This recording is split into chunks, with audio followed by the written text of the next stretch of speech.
Frac sand has been a hot topic in Winona for years, partly because many believe breathing in the dust is dangerous. Now, city officials are hoping to regulate the air quality to help protect residents.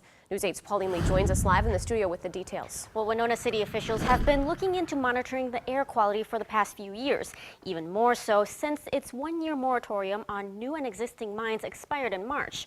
While it's still in the planning stages, city officials hope monitoring the air quality will be something that will put residents more at ease.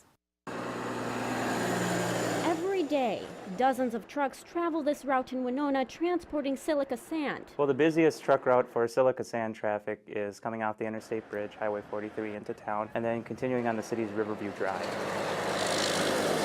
But with so much traffic and the known health risks of the sand, city officials want to find a way to make sure the air is safe to breathe. And that's what everybody's has the questions about. You know, how much of it is in the air, and what does it look like, or what is the air like adjacent to our truck routes in the city here? Espinoza and other city members contacted the Minnesota Pollution Control Agency for help. We believe that this is a good opportunity to pilot test air quality monitoring to really answer the questions that residents would have. If the city agrees to the project, a monitoring station will be installed somewhere along this truck route to track air quality in the area. But no matter how much sand is transported, Kolash doesn't really expect significant results from the monitoring. That's because of the safety precautions already in place. The trucks have to be covered when they're on the road, that the trucks are typically carrying the sand that has been processed and is at a much larger size than what the very small crystalline silica particles that are of greatest concern, but we want to be able to confirm that. The city also requires facilities to wet the sand while working with it to reduce the dust in the air. But even with regulations already in place, Espinoza says you can never be too sure. Air quality is important for every citizen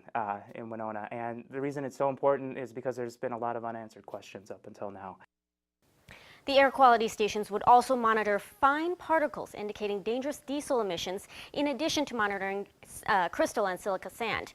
A member of the Minnesota Pollution Control Agency is planning on attending the next meeting, the next Planning and Commissions meeting, to provide more details on the plan.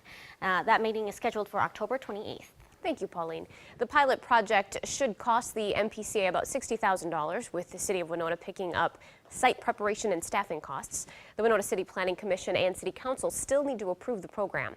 If it is approved, monitoring is expected to start in January of 2014.